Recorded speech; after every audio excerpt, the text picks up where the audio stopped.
Good morning, you gorgeous human beings. Joey, what it do, though? What it really do, though. Ooh, though. With the extra Udo.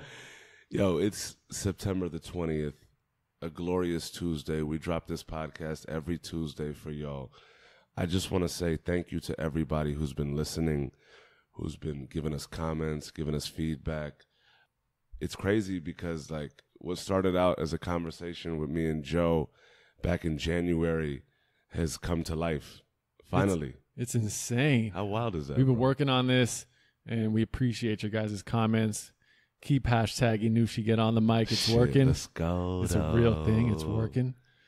And yeah, man, it's been a crazy ride. We got over 3,000 downloads. Oh, let's do this though. So thank you guys. That's incredible. It's like, so this incredible, like man. Shit. It's unreal, the responses that we're getting, and we appreciate you guys for listening and tuning in, real. hitting that little subscribe button. It's wild because, you know, I truly believe that behind every smile, there's a story. And we're in a position where the people that come on here, we're able to, like, go there with them. Like, it's so cliche to say that, but it's comfortable. Like, you come to the cloud, you come on a Mama We Made It podcast, whether we're really close friends or whether we're acquaintances.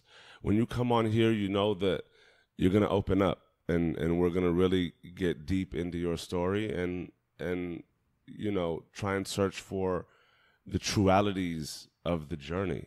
The trualities. The trualities. Love that word, The bro. neutralities. The neutralities. And speaking of these guests that you're about to hear on this episode, tell them. Fantastic producers, more so brothers of ours. Yeah. Known these guys a really long time. Years on years on years. Extremely talented, defined a sound, very, big innovators, and just inspirational people overall to myself as musicians, but just as people. The sounds behind, and we'll get into it, people like Miguel, Jhené Aiko. Yeah, man. It's crazy to see that, you know, where life takes you. It's wild. Like, I'm so excited for you guys to hear their story. This is like one of the first times that they've really given their story like that. Like, it's crazy how, especially with producers in general are so in the cut. Like, it's kind of like football players. Like, they have the helmet on. Yep. Like, you won't know them when you see them in the streets. They're not out there in every photo. They're not out there on the stages.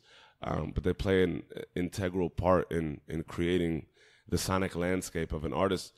And in specific with these dudes, our brothers Brian and Mac, they've truly been there from jump and developed the sound and essence of, you know, Miguel and Jhené Aiko, and their story is crazy, like literally hilarious.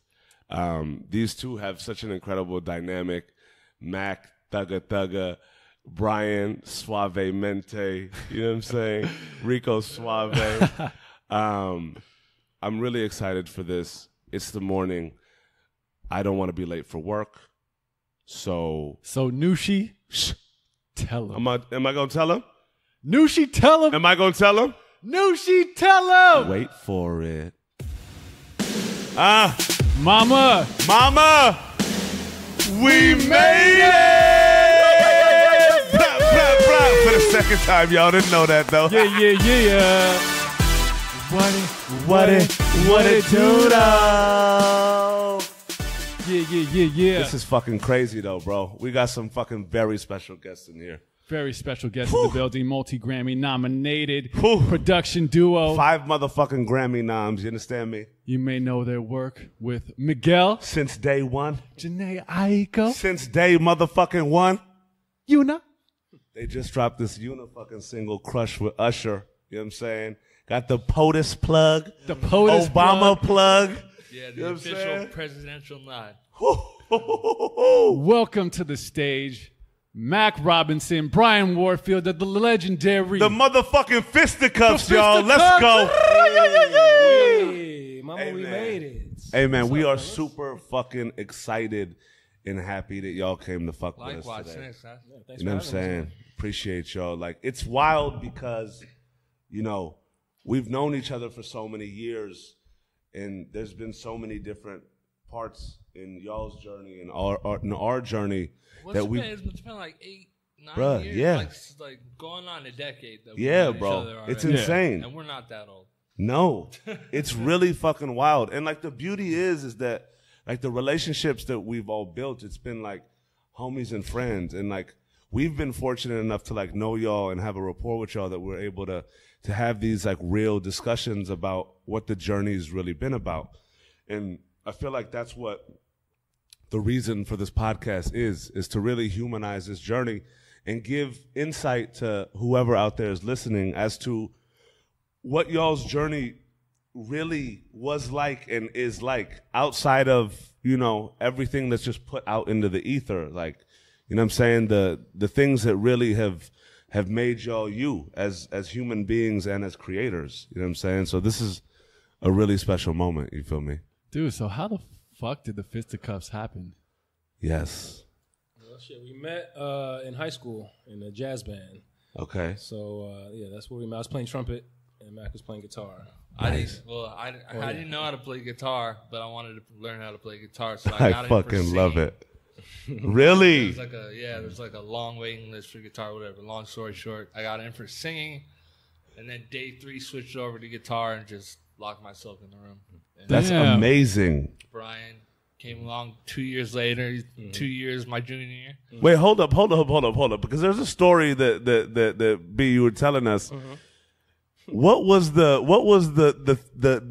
thing in your life that happened that allowed this all to take place? Okay, well, speaking of the school, so first of all, LACHSA was a school, LA County High School for the Arts. Okay. So for people that want to know, like, so when Max says that he got it, like, basically you had to audition to get into that school. Wow. So it wasn't a private school, you just had to go in there for arts. Okay. So for us, it was both music, but there was visual arts, dance, theater, and music. Word. So everyone that went there had a certain art to do. So anyways, Mac and I were in music. So the thing that happened at that school, I actually got kicked out for smoking weed. Word. Yeah, so, the ganja. So, but, and it's funny because we were talking about this earlier, like, hell yeah. At the time, it's like you think, oh man, that's like, my that's the end of my life. Yeah, like this shit's ruined. Wait, so what grade was it? This was freshman year? 11th grade. Oh, 11th. Oh, okay. I was seasoned. Were you smoking in school? Yeah, we just got back from a jazz festival. And this fucking guy was Weed MacGyver. Yeah. So he didn't smoke out of a pipe or out of paper. He would make like those holiday tubes with M&Ms with like candy cane. And he would hollow them out, and he would anything that like was an unconventional water pipe bong, whatever you want to call it, dab, fuck, whatever. Yeah. This guy, or whether it was English dictionary, Oxford dictionary. Yeah, even to this day, I'm carrying gadgets to this day. So. But he didn't have 1, 2, 3, 4. He had like 10. Well, and the reason I had 10, because like I said, we just got back from the jazz festival, Monterey Jazz Festival, where we performed. And so, when you go on a trip, you go all out. So I brought all my gadgets with me. And so we had just got back to school, and, my backpack is full of all these gadgets. Yes. So anyways, it's, lunchtime. MacGyver, bro, that was classic. Yeah, so at lunchtime, we down, we smoking and stuff, and, security guard comes. So we all have to run off. I had to throw my bag because it was heavy, full of things. Anyways, long story short, they find my bag. They come in class. Brian, we got to see you. Blah, blah, blah. Were you that chase and then like you run and throwing your bag? Was your heart just fucking racing or what was that? He got ratted out by the dude that was like, "Oh, I'll never rat on nobody." Oh, I'm really? Of course. I'm so hood. I'm so really? Hood. And he fucking told on. Yeah, was it you? No, it was Brian. Whoa, super quick. Yeah, it was. He snitched, but it's cool. But like I said, anyways, I say all that to say, like, at the time I was thinking like, okay, I got kicked out, like it's a bad thing. But actually it ended up being a blessing in a ways because, okay, so I went to LACHSA and that's where I met Mac. But then afterwards I went to Washington Prep, which was in the hood. It was in in South Central. Mm-hmm. But I went there because I had a good music program. Word. What year was this? This was in 2001. Word. All right, so I was there 2001. So I went there because, I knew the music director. And because of that school, that's where I was in this band. And I met Miguel through that whole situation. Word. Actually, I met my first manager. Shout out to Jaime Shepard. He was a teacher, and he actually, put me on and got me my first studio and everything. So a lot of stuff actually happened out of that school. So because I went to Locks and met Mac, and then I went to Washington and ended up meeting Miguel through that. And Miguel almost didn't happen because the first session we ever booked with Miguel, I was waiting for hour 1, hour 2, hour 3, hour 4. I never got a phone call. And so I called him. I was like, "Who the fuck do you think you are?" Like I was extra out with it. And he was like, I'm spending family time. But hung up the phone on each other. And then a mutual friend, shout out to Taz, he was like, "Give it one more chance. You guys are like similar." So next day we were all in there, and the first song was a bang. The very first song was a banger, but it almost didn't happen. Like, that's if insane, we didn't have a third bro. party connected Wow. back, I was like, Shout "Fuck out to you." Taz, He was like, bro. "Fuck you." Just thank you, Taz. But And but thank yeah, you, Miguel. yeah. But yeah, I say all this, so like I said, just what I thought was of something bad happening ended up actually being a blessing in disguise, and like it just kind of tied everything together. If I didn't go to both schools, like who knows what what happened. So Absolutely, we're here today, and shout out to Miguel, Taz, everybody involved, man. What was it? What was it that like really had you and Mac come together? Like what was it that like solidified? It's funny. So those creative forces. We always did music, right? Well, when I graduated first, and I was doing scoring for film and TV. Okay. And so that's how I started to do my shit. And then and I was doing graduated. I was doing more of the touring stuff. So I was in a band, Wild Bunch, and that's how I met Miguel, like through that whole situation. But I was touring and stuff like that, and so but yeah. So this is years later. So Mac's doing his thing, I'm doing my thing. And wait, let me say one thing about the touring. So like he gets back from touring, and I'm like, "Yeah, so how's that touring, pussy?" He's like, "I don't spend more than 8 hours in one place. I get way more pussy in LA." So, I'm just like The real life about the road. I wanted to know, like, I'm like in my head, I'm like, "Oh, Brian's like." But no, keep in mind too, Wild Bunch was a 14-piece group, and we all had to share rooms. It was like 4 people per room. So it was a little, the odds were against us. But, From the offset. Yeah, so it's, but whatever. But I just had a picture in my head of what touring was. Yo, Mac's over here fantasizing, But no, bro. that's what I'm saying. Like, depending on what tour, That's like- it can go down. Yeah. But Wild Bunch, it was just too many of us. So it was just, Max literally thinking of like an 80s like metal band touring like Motley Crue, like Guns N' Roses, fucking get downs. But yeah, so yeah, like I said, we were both doing our thing. And then so years later, Mac would have these parties at his house. He lived on a hill, so this was actually 4th of July. Word. So we'd always go there. He'd barbecue, see the fireworks, and him and I, we just were making beats for fun. Actually, the first couple beats we made just This was 4th of July. What year? 2002. Word. oh shit. Yeah. Word. No, well, when we started working together, it was before. It was You like graduated in 02, so 03. It was the year after you graduated. Okay. So yeah, so we kind of were just like vibing and stuff like that. And it's funny, the first beat we actually made was a reggae beat. Just it just kind of happened. And then yeah, so anyway, we just kind of were just vibing. And see, I always had my own studio at the time. Okay. And so kind of slowly but surely, I was telling Mac, like, why don't you just come to my spot, start bringing your gear over? And because we were working out of his living room. Yeah. Yeah, So we had the bathroom was the booth. Everybody's story. Bathroom's the booth. Wild. But when we put our shit together, we actually kind of had some something to work with. He brought his stuff really through, wavy. and then we kind of just that's kind of how we joined. Just when it just kind of happened organically. But when he brought his stuff through, and then Miguel, like I said, it was just the timing of it all. Like he started coming through, and then we had something to work on. Well, I mean, Miguel, but we like the first, second, third, fourth, fifth beats we made. They were hot to us. Yeah. But not to everybody. Like there was a period. There's one story in mind now. Virgin Records isn't around anymore, so I can say this. But yeah. So I was working with Neo at the time. Okay. And this was before he was Neo. His name was Schaefer. Word. What up, Schaefer? Yeah. So I brought in some songs to Virgin. And I actually had the physical copy thrown on the ground and stepped on. That's fucking amazing. By an A&R. And Wait, did he do it literally like in your face? she Oh my God! Wait, so was this a heel stomp through? Like a high heel stomp through? It wasn't a he, it was a she, which I don't know why that makes it worse, but it does. So she threw it down, it cracked, and she just one time.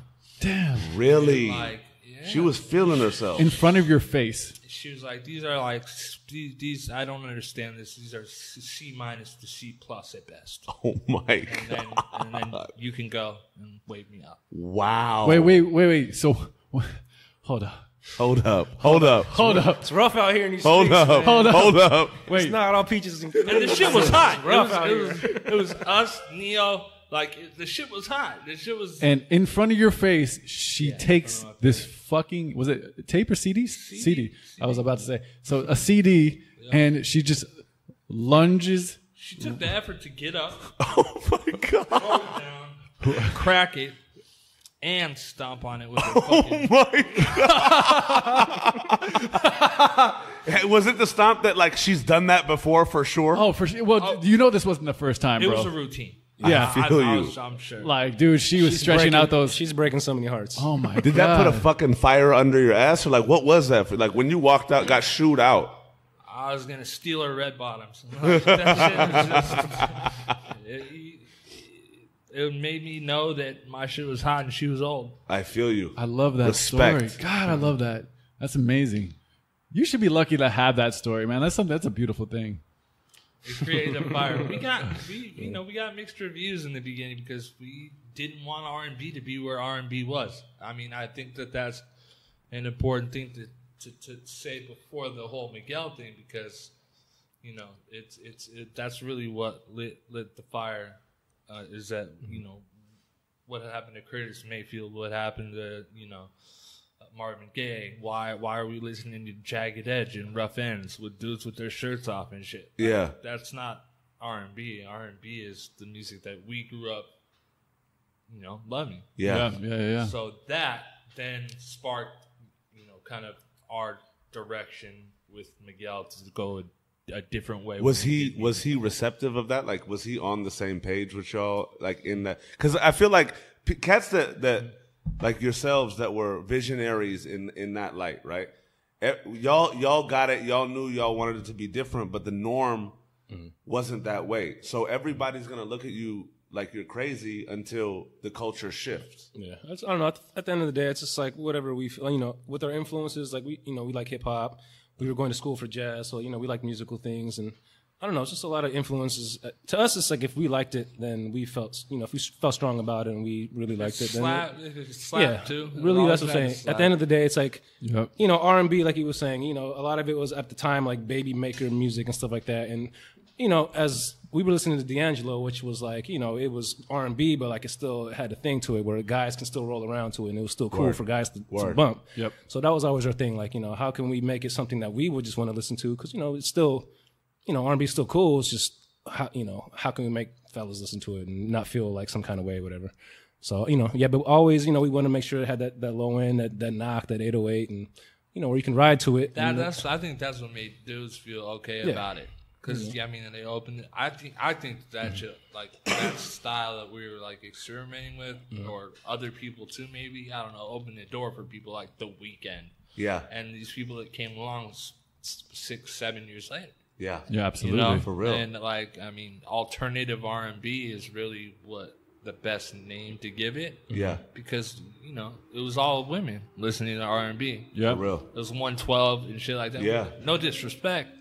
It just wasn't what y'all were hearing and wanted to put out. There's a place for everything, but just like I said, for most guys, I don't know. I just felt like you got that low end, that knock, and something that you can just vibe to, and you put some musical singing on it, and it kind of you can ride to it. But yeah, I don't know. This is so we're responsible for a few babies. I'm kidding. No,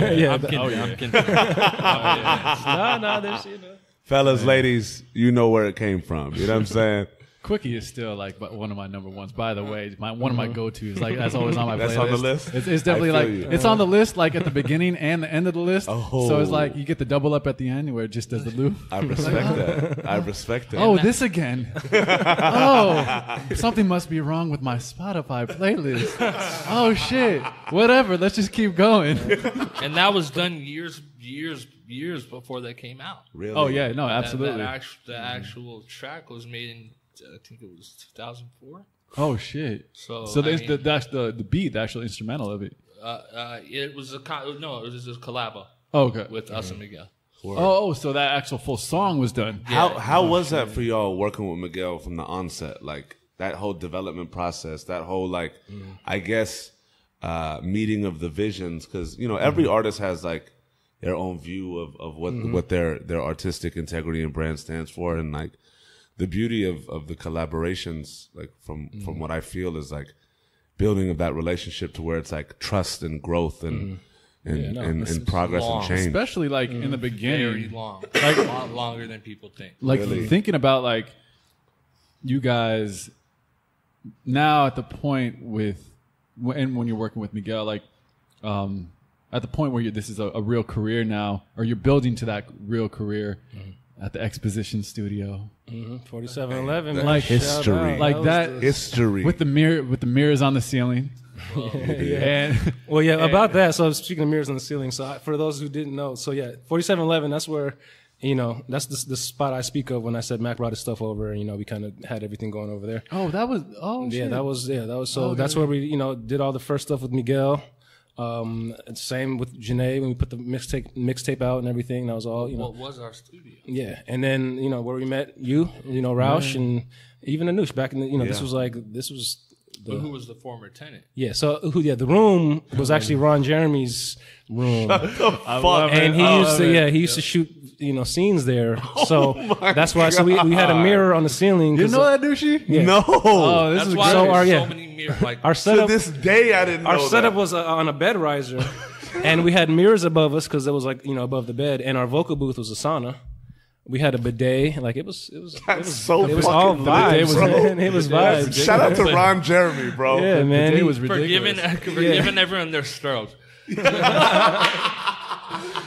But yeah, I mean, it's crazy. Like, but what was that? I feel like going back to like what Anush was saying with your time with working with Miguel, and during that period, what was that like? That such grind, that hustle, that like fucking. I remember just like 6 a.m. like still you guys going at it. Well, anytime we work with someone who's we respect and like talented, like it just makes it a lot easier. Yeah. Like it's at that point it's not even like work; it's just having fun. So Word. a lot of times it's just us working on the track and then like kind of hearing what he does to it. That's always like the fun part to me. It's like even to this day, like when we work with anybody just talented, it's like fun seeing what they do with the vision. And it's recognizing it. If people are on the level and we're excited, I mean that's what makes it fun. People never know when we are or when we aren't. But were you guys thinking about like, all right, we have to make just banging records, or we have to? Was there a vision of like, all right, we got to make an album, put this out, and let's fucking garner some success off this? No, there was no pressure. It's never it was, that, right? And like I was saying before, like MySpace was kind of like that's what kind of popped it up for us. And he was stuck in a production deal at the time that didn't give him any wiggle room to get a deal at that moment. So, Bro, that's the worst. So for us, we were just having fun. It was almost a blessing in disguise because it gave us the time to just do. And the freedom. We were just making records for fun. Like there was no pressure. We weren't working on a project. It was just kind of like, yo, you're dope. He's fucking with us. Let's just keep creating and see what happens. So, we would do records and then he would put them up on his page. We put them up on our page. And, like I said, so MySpace, that window, like that kind of was a good thing for us. MySpace put a lot cats on, bro. It did. That was like the springboard. Especially during that time. That early 2000s. That little window, man. Like I said, if you were popping, and because the thing about MySpace is, I don't know if a lot of people remember, but you were able to put a song on your page. Yeah. So, if you had a lot of people coming to your page, if you were just some fine big booty chick or just someone popping and you put a song on your page, that was just advertisement for whoever the artist was. Yeah. So I don't really remember who it was that had Miguel stuff on there, but he just had always millions. a bad bitch. Yeah. That's the thing. We had that quickie, that sure thing was popping on the internet, man. Yeah, shout and Happy Perez. Yeah.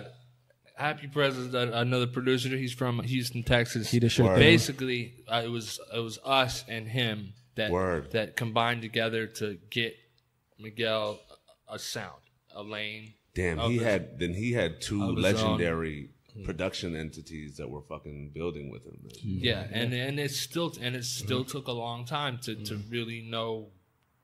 You know, he was figuring himself out, being younger than us. We were figuring ourselves out, as we'll do till the end of time. Yeah. But yeah, like shouts to MySpace. Hap because you know, he had Sure Thing, and that was the one that really triggered it first. Word. And then Quickie caught on instantly because of Sure Thing. Word. So we had that to thank. So. But yeah, like I said, MySpace, like it was just, you know, millions of views were happening, and that was raising attention of labels and stuff like that. And you know, were you guys represented at the time? no, I mean we had a manager, but like, How were you guys straight up like Nothing making, official. How were you making money at the time? really, I mean, film, yeah. film, TV, Doing film, TV stuff. I was recording rappers, man. I Yeah, had the studio, so I I remember was that just doing, in and out, yeah. man. Everyone. That's just kind of how, you know, that was my thing. I had, you know, I just charge hourly, just record people and For pay the studio bills. space. Yeah, well, you know, so like I said, since I had the studio, I just, you know, I had people come through and just charge them hourly, and And would you engineer like sessions? yeah, and I would engineer the sessions, okay. I would mix, just whatever I could do, just to kind of, you know, make that money to pay the rent. Like I didn't have a 9 to 5, Word. It was just all through music. So you know, I was blessed to have the space and be able to do that. Were you guys selling beats too, or would you? No, you just it was you just- never did the sell beat thing. I mean, I scored stuff from everything from Meet the Fockers to State Property too. Shut the fuck I didn't know up. that, Mac. I had no clue. Yeah, 13 going on 30, real classics. Really? I Word. never got to work on a good movie. Hey, those were all great movies to The me, man. struggle was real. Hey, that's You where wasn't the fucking with budget's Coyote at. Ugly? You did the Coyote Ugly shit. Princess Diaries, cuz. Like, Dude, I saw Coyote Ugly in the theaters. I don't know why, man. I don't know what the That was fuck. yeah. That thanks, because I get some like a fraction of a cent I got every you. time. I got Thank you, you, man. Germany.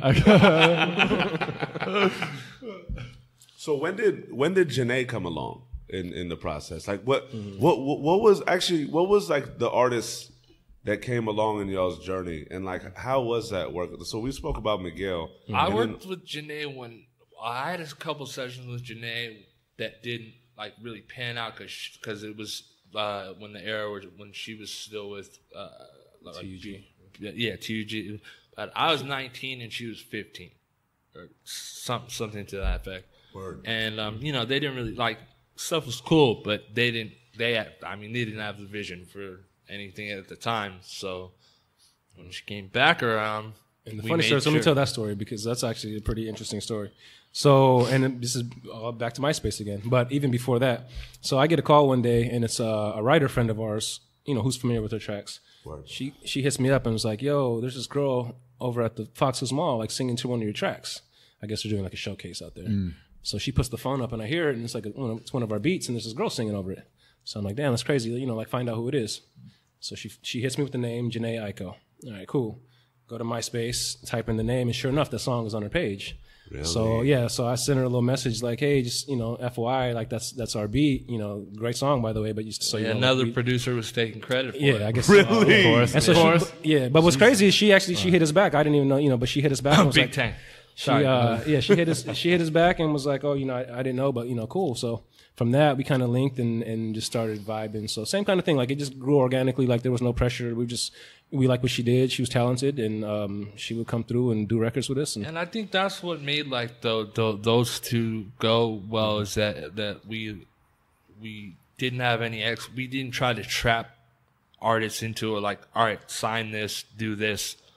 You know, that's a good way to make more money if you can force people, but then artists feel trapped in. Yeah. They feel like they can't go work with other people, or they feel like like we try to make. I mean, Brian, myself, we try to make it as easy of a process for the artist. That like, what do you want to do?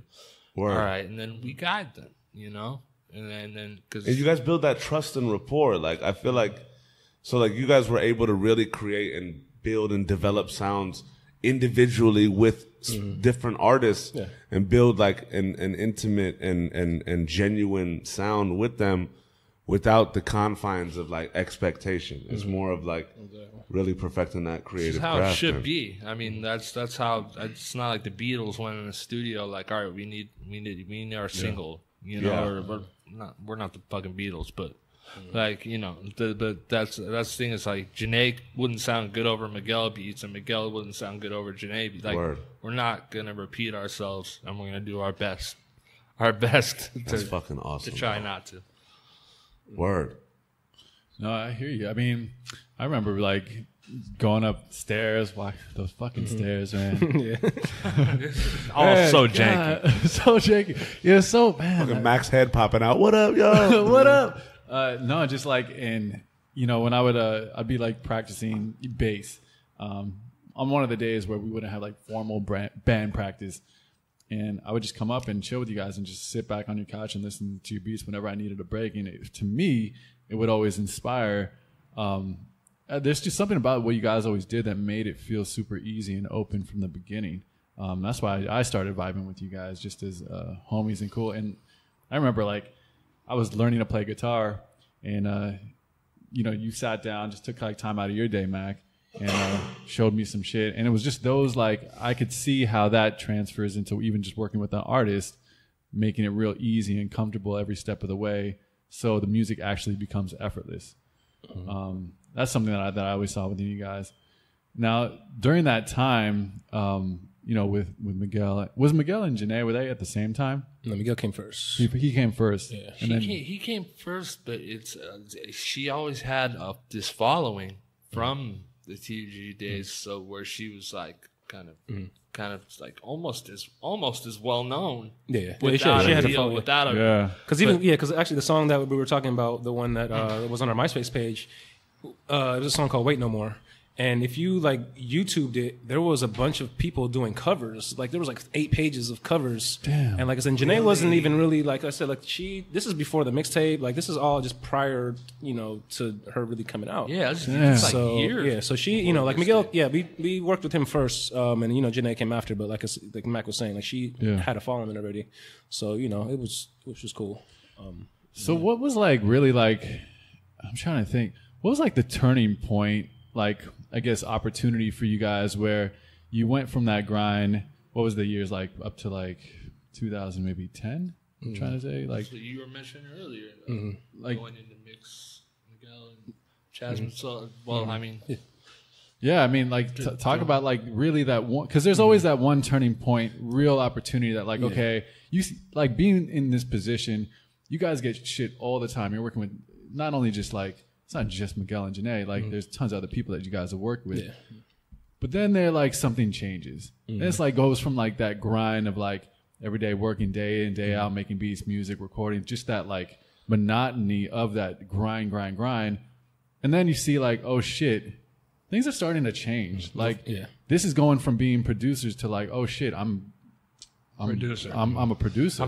We're not beat makers, we're producers. Yeah. And it's like, what was that moment where you guys are like, oh shit, it's starting to get real, it's starting to get a little serious? I would say our first placement, like, you know, and people always say this, but like, and it's true, you know, like getting that first placement is always the hardest thing. Like just, you know, cause that actually, you know, it's just because you're amateur up until then, right? Until you can actually say, I've been on a certain project. Yeah. And man, it just, you know, it just feels like forever, you know, for us. And I always tell people, cause when they ask me like, what can you tell us or whatever, like, I always tell people, like, you know, you just got to stick to it. I mean, for us, it took us 10 years for us to get our first placement. You know, and not to say that's like the standard. Exactly. Yeah, 10 years. That's and so, standard. You know, like, and so I tell people, like, you know, hopefully it doesn't take you that long, like, you know, but it just shows that you got to stick to it, you know. And for us, like, it took us 10 years and we finally got that first placement. But then when we did, you know, that first placement was actually a Grammy nominated placement. We got a gold record from it. You know, this is Jasmine Sullivan's Fearless album, like a song we did called One Night Stand. So, like I said, that being our first placement, but then, you know, a lot of opportunities happened because of, like I said, the Grammys and the gold record and stuff like that. Yeah, I was going to say too, as a producer, as like, there's a lot of people that have, you know, like credits or things or have played on, but that first producer placement, written by, produced by, is a big, huge leap from I've worked on a project, or I've contributed to something, or I've scored, or you've toured. It's people that look at you as a working producer. That's the biggest jump. That's the hardest thing, because a lot of people think that they are like right there because they play guitar or trumpet or bass on a record. Yeah. You couldn't be further from it. Yeah. I mean, that's the truth. Oh my Did God, the money start coming in after that placement, or was it still a grind to get there? Still a grind. I mean, it really didn't happen until we got like our first like pub deal. Word. You know, but so now, sorry, but going off that, so like this is something as like I guess a lot of producers. I don't even know if it's the education's there, but like as you guys know, as producers, there's being a producer and there's being a songwriter, and those are two different things. Like obviously, there's the publishing and then the producer credit. And developing that into like your profession. Did after that record, is that when you guys got your pub deal or no? We actually got the stuff off of it. Rolled off of Miguel. It rolled off of Miguel. Jasmine didn't hurt though. Yeah, no, I mean it was just like our first. It was kind of happening. It established show. There was a year that it kind of went from Jasmine to Miguel, and then and that's when. But see, through Miguel too, we had our first like single, and that's what kind of really like popped off our publishing deal. Was having a single. What was the Quickie? Yeah. What was the time frame from when you got that first placement to Miguel? About a year or so. What's funny is we actually got the placement through Miguel's situation. So we actually went in. Shout out to Manny Maraquin. Manny Maraquin really almost made our career. He's a mixer. He's a bunch of Grammys. Mixer. Yeah, he's mixed everything from Alicia Keys, Kanye. John Mayer, everyone. But he mixed Miguel's first project, so that was like So for us, we're green, we're excited, we're getting our first project mixed. Yeah. We're in there with him, and he's actually like, "Yo, you guys are pretty dope. Like, what else have you worked on?" And we were explaining to him like, "This is actually our first." Nothing. Yeah, this is like our first. This is our first our first project. So he was like, man, he was cool enough to actually like make a call for us, and he was actually working on Jasmine's project. So he made a call, and then and he said this, and I remember the exact sentence as he said, "This is the second time in my 25-year career that I've ever done this for someone, recommended someone so we felt honored because this dude, that's insane. We looked up to him like, he's and then we're at parties at his house with like, I don't know, random people jumping in the pool with people we are not in the league of yet. I feel you. We're driving. Y'all are like almost famous. We're driving buckets and parking I remember I was parking further down the street and walking up. Yeah, because we didn't have, the money didn't come in yet. We're still, but like this prior to Buffalo. So this is when you got that cut and then found out that it was gold, you said? Yeah. And Grammy nominated, like fuck, that's got to be a really cool feeling. But like, how do you not have that "I made it" moment? Or I cried. Yeah, like what was that like? What was that? What was that like real moment like? Like it was probably like I cried for like 30 seconds. Yeah, I mean, love it was just that. Yeah, but I just bawled. I'm just picturing oh my bawling God. right Yeah. now. Yeah. That has to be one of the most beautiful fucking things ever. And before that, it was like a fucking, I don't know, in a elementary school fight. I don't know, but whatever. But it's just like it had been so long, but it was a different kind of feeling. It was like, I was like, this is what a happy cry feels like. Oh shit! Okay, complete blessing, man. Like, we just. Like I said, it was just, it was a blessing to have that happen. Because it's not even about like the money at that point though, or anything like that. It's just about like the level that you guys it's so hard to cross that fucking level. Yeah, that's what I'm saying. That first placement, man, like 10 years to finally it could get have easily one. not happened. Yeah, it's and that's the thing is that for people, and me and Brian talk about this all the time. For people doing this now, you can buy a laptop and you can get cracked software and you can just start making beats. And it was not. The process now is different than the process was. Word. And I mean, we're not old timers, but there were way more steps to it, and there's a huge difference between a beat maker and a producer. What is that difference to you? A beat maker can take trap beats right now. it wouldn't be that hard for somebody that's not really that musical of a person to take together like Fruity Loops, stuff like that, and make it sound like something that's behind an artist, maybe. Okay. But a producer, from the very first second to the artist enters in, and you shape it, and you do everything to make it sound right. There's way more steps. Word. Like, I want to hear what you. Yeah, I don't know how to describe it. I mean, it's everything from like just how the vocal, like, it's just the input. Like, you know, like you said, making the beat is one thing, but you know, let's say the artist, like the hook isn't right or something like that, or it's just, you know, having an ear and knowing what to change, or, you know, let's say adding certain sounds. And, you know, I just feel like just being musical and knowing what to do. I don't know. A lot of people nowadays, they just make beats, but they don't really know music, you know. And they pass it off. Yeah. And it's like, you know, which is cool. I mean, no shade, but like, you know, if you actually get in with the artist, and the artist is in a certain key and you're in the wrong key, like, do you know that you're in the wrong key? Like, do you know how to fix that? Do you know what I'm saying? Like, do you know, it's just, you know, a lot of things. Being a producer is like knowing how to fix things, knowing how to make it sound better.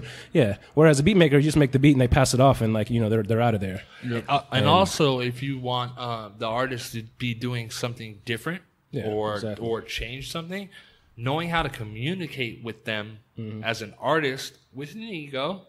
Yeah, and we have egos too, but it's a slightly different form. You know, speaking to them in a way that you get them to do what you want them to do without offending them, with keeping them in a really good mood, and making it even better. So naturally, it's a choice of words. It's like everything. You have a vision. As a producer, you have a vision, and so it's just like mixing with the artist and getting your vision across, you know, and just having the best product possible.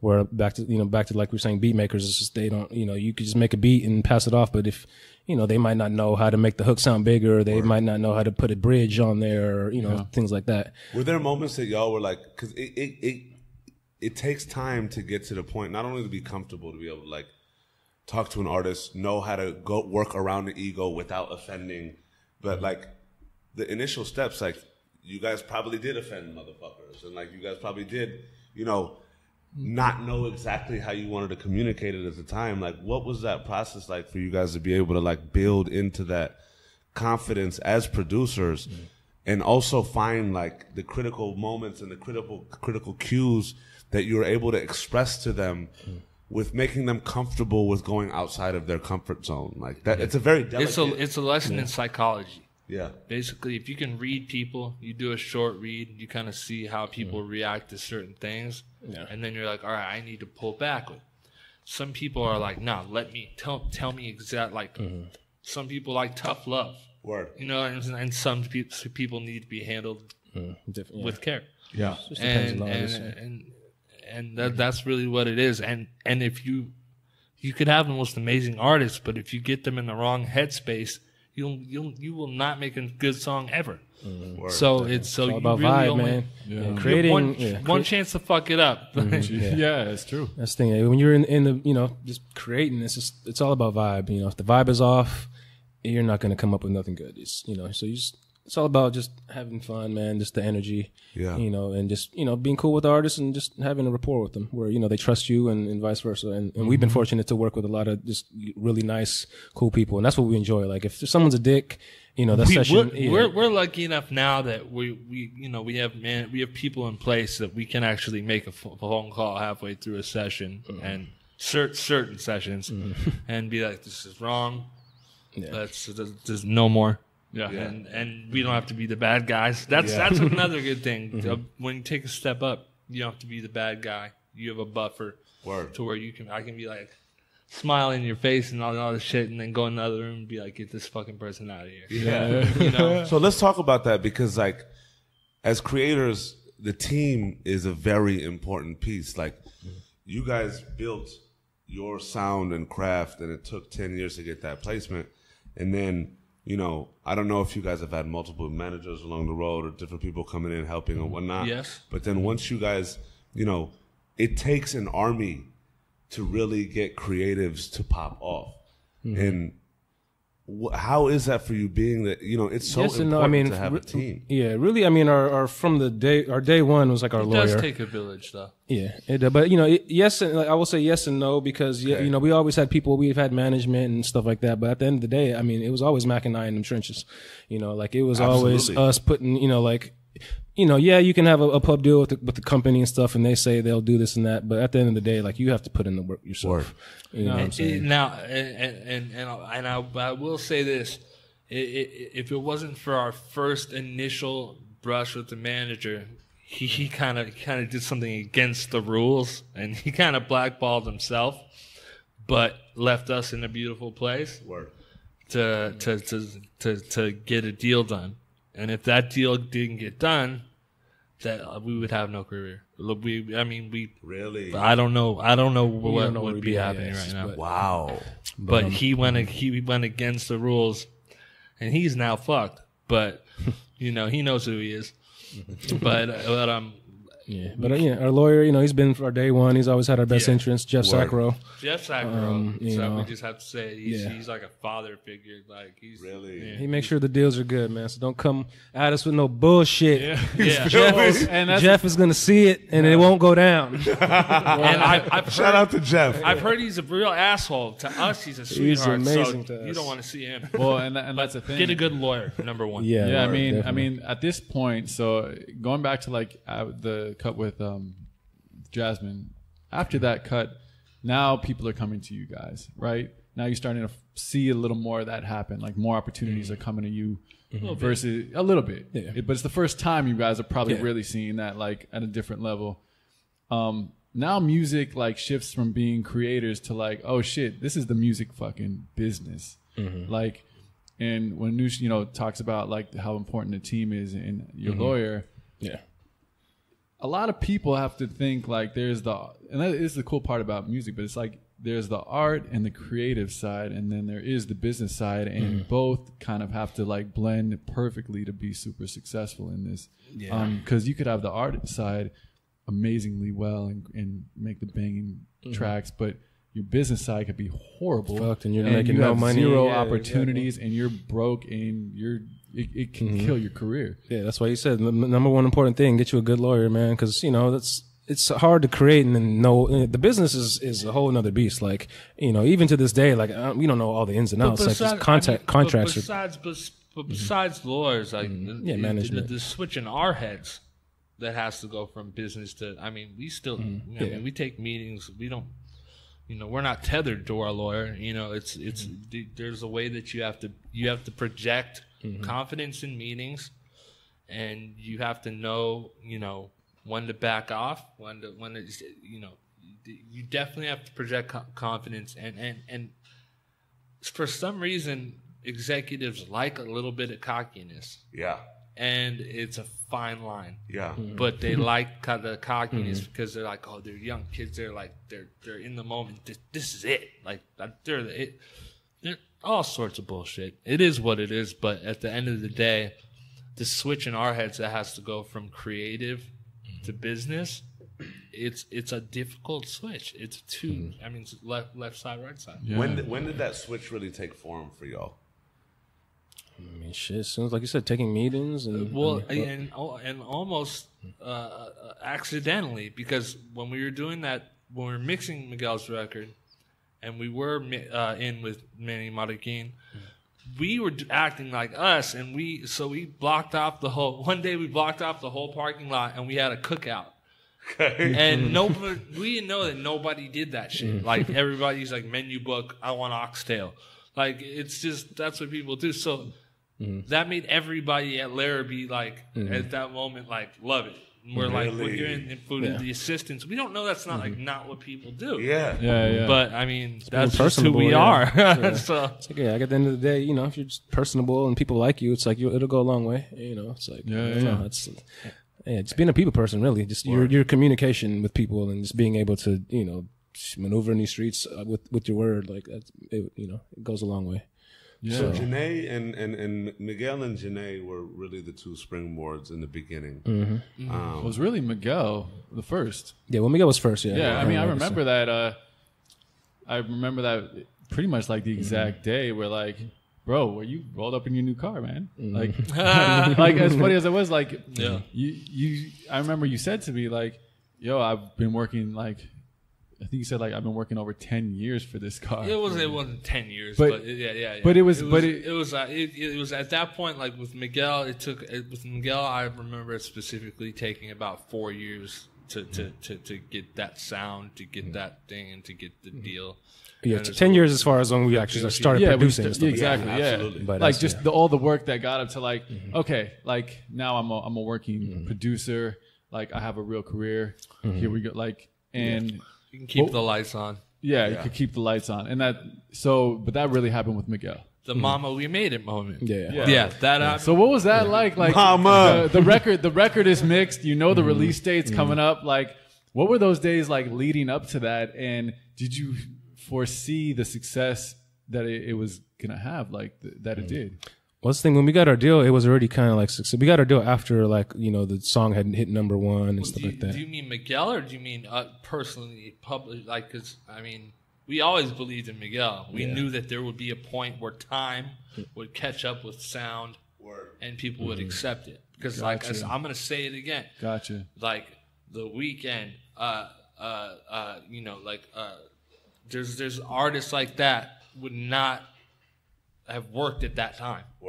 You know, and they would that. So that moment, we didn't really try to put too much weight on it because we didn't want to get like. We were just happy that it was just happy to see our hard work finally out there. Get a check, you know, just to see it actually, like, you know, the hard work, being in the studio, to being actually hearing your song on the radio, and, you know, seeing like this, seeing a video, and, like, you know, it's amazing, man. It's, you know, you called me, and we were just like, we were on the phone talking to each other while watching it and being like.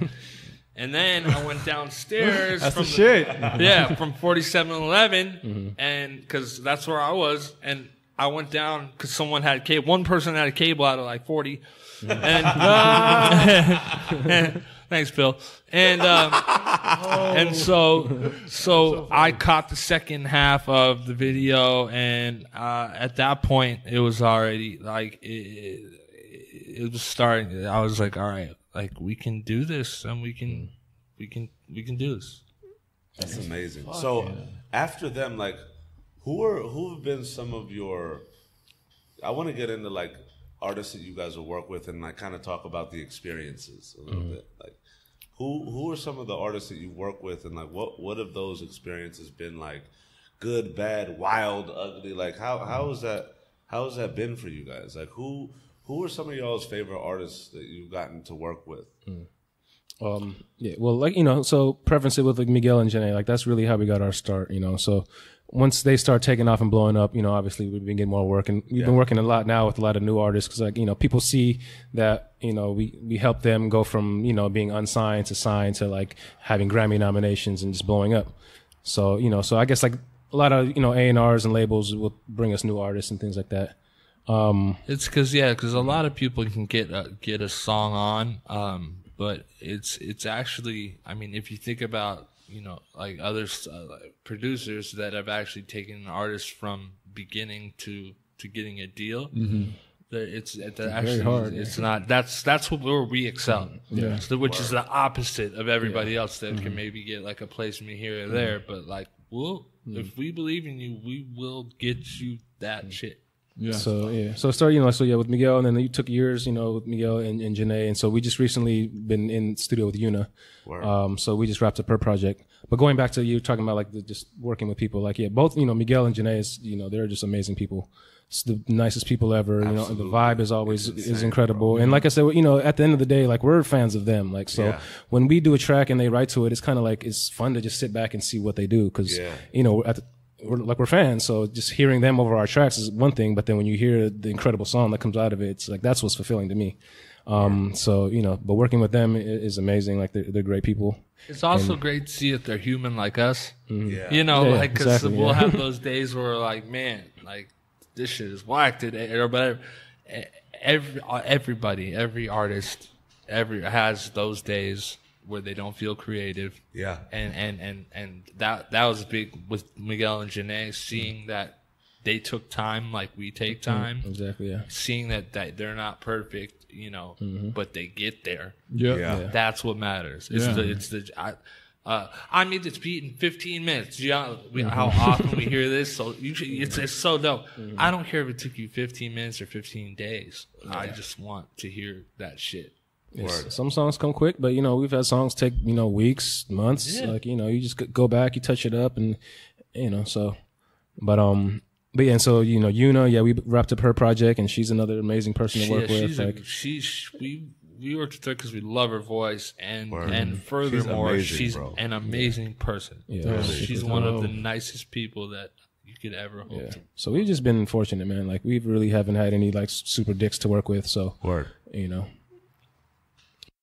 Yo, we're back. What y'all didn't know is that me and Mac took a little smoke break. We're both chain smokers like a motherfucker, you know what I'm saying? Yep. Back in the mix. Mama, you feel me? You already know. Mama knows this. My mom actually cried the first time that she saw me smoking a cigarette because I actually got her to quit. Like, I was that little kid that was like, bro, I used to live in the Summit in Woodland Hills, right? Shout out to fucking DJ Quick, because he lived there too. I was like a little fat Persian kid and always mobbing with Quick. But my mom would be smoking and I'd fucking hate it. And I'd be like yelling at her like, stop smoking, brother. It's going to kill you. You're going to die. All this like young fucking 6th grade new she thugging, bro. And she'd have parties and she'd tell me she quit. And my room was overlooking our patio. And I like, imagine the heartbreak for a mom. She'd be like, I quit. And I'd literally be in the window looking at the blind. I'd see her smoking. Bro, and I'd knock on the window. And I'd look at her and be like, I'd be pointing at her. And I'd with a tear coming down from his eye. I'd see her freaking out like... She literally throw it out. Oh my god! Oh my god, bro. I found out my mom smoked because there was a soda in the car, and I started drinking it, and I was like, inside the car with the windows up, I spit it out all over. It was a bunch of cigarette butts. So she thought she was slick, but I was like, I was 6. Oh my god! And I fucking just spit cigarettes all over.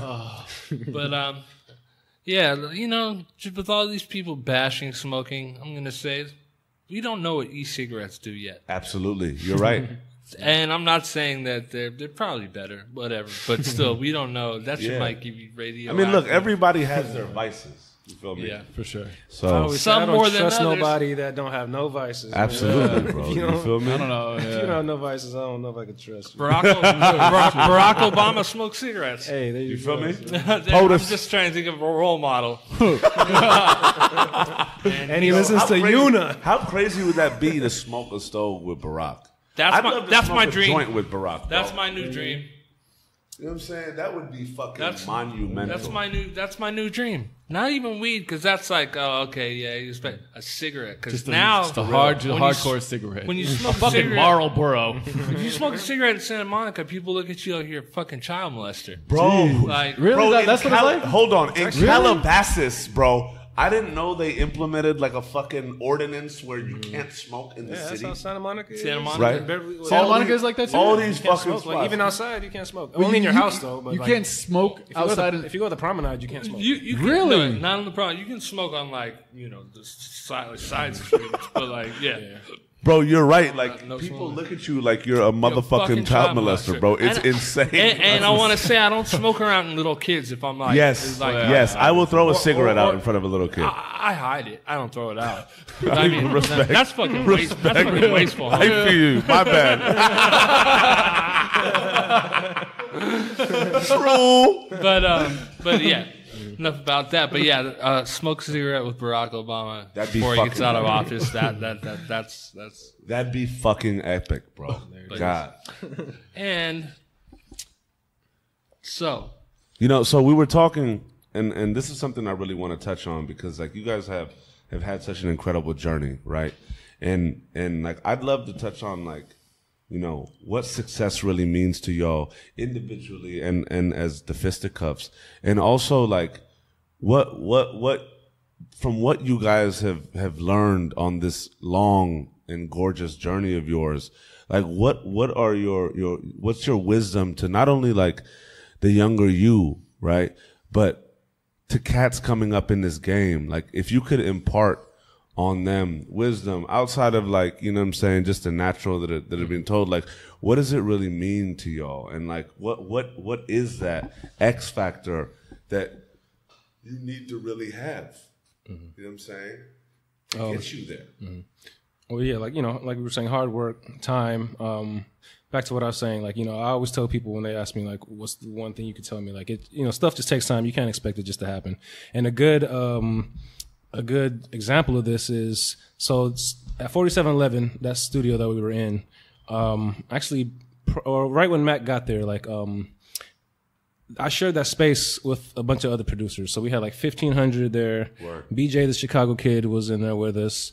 Who else? I'm missing some people, but James Fauntleroy, you know, damn, all that's in the historic, bro. And so I say that to say, picking him up from Inglewood with just sweatpants on. That's right. You guys shared that. Now space. he's high. Yeah. Now he's high fashion. but I say all that to say is, like, you know, that was like years ago, and it's crazy to see, like, you know, everyone came up, like, you know, doing their own different things. Like, we all went our separate ways, but like, it just took time, like years. But then you start seeing, like, you know, 1,500 James, you know, Thundercat, like BJ, like, you know, us, like, you know, you just put that work in, and like, you know, it shows that, like, if you stick to it, like, it'll pop off eventually. Word. So everyone that was there, you know, like I said, we went our separate ways, but everyone worked hard, and we all are just, you know, doing our things. And fucking grind. So, bro. you know, I say that to say, like, you just got to put that work in. Like, you know, if you're talented, that's one thing, but you just got to tread the waters, man, and get in there. And, you know, if you stick to it, you know, but talent in and of itself is a gift and a curse, is it not?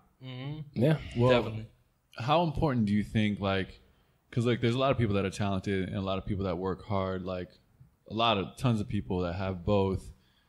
What about, how important is it to create your own lane with all that?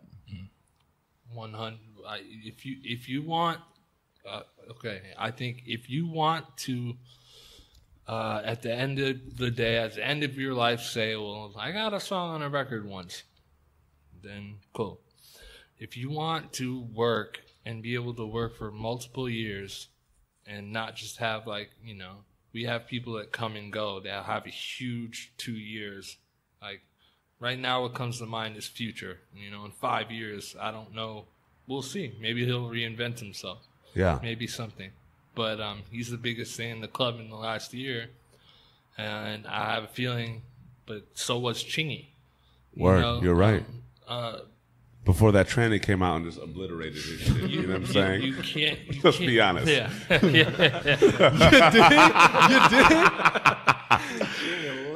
Shitting on lane. But you can't tell somebody to be different. You're just born different. Yeah. And that's the thing. Is the way that you think about something or the way that you do something. You know, to be truly original, it's not something that you can give advice about. Did you have cats along this journey that you looked up to work ethic wise? And like, naturally you guys have artists that you look up to, right? Mm-hmm. Like cats from way back in the day that inspired y'all to do this music shit, that inspired you to even want to pick up an instrument or create or even think about pursuing this path.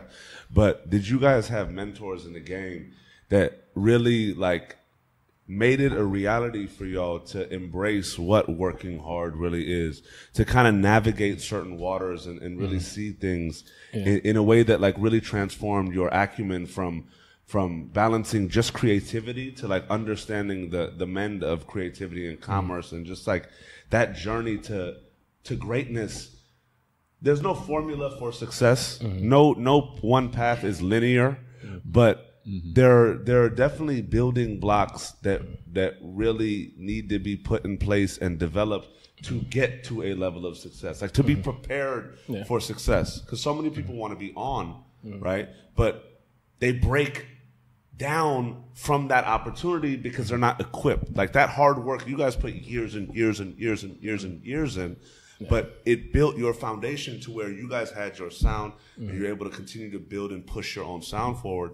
Were there people in this career of your guys is that really helped mold that for y'all and were instrumental in having that become a reality? No. Yeah, I don't think there's an actual person that was like. Shout out to none of the mentors, y'all. No, I wouldn't say there was no. I mean, we had people we looked up to. Mentorship, and then as opposed Influences, to like looking up to someone are like, to me, are black and white. Word. A mentor is somebody that sees something in you. Okay. And could be a good enough person to pass on something to like we were saying with the Jasmine placement being our first place. Word. Yeah. Being helped on. That's like a mentor. Word. To me. In terms of the hours, there were people that they do that like talking about Manny Madikin, like doing so many hours it's ridiculous. But again, stuff like mixing and stuff like producing and music making are different. You know, Word. Yeah, there was no one to tell us to do the work. Like, it just came naturally. Like, that's the thing. Like, we loved what we did. It was fun. So it was automatic that we would just be up till 5, 6, 7 in the morning, 8 in the morning, just creating. Like, no one told us to do that. Yeah. It was just, kind of us doing that. And then, like you said, there was no specific mentor. I mean, there's people we looked up to and influences, people's music that we liked and stuff. But, at the end of the day, it was like, back to what I was saying, Mac and I in the trenches, like, we were just working and, doing our own shit. And it wasn't even until 5, 6, 7, 8. There were 3 day blocks with an hour nap. I mean, how do you if we were on a roll? You know, like it's just like no. There's no one to teach you that. You just got to feel it. Like, it's just it just comes natural. If you want to do it, you're gonna do it. Is there another us? Like there's people that are way more successful. Yeah. But I like our blend of originality and success together, because you can't the first person to do it's always the second or third person to come along that actually reaps the full benefits of what the first person or second person.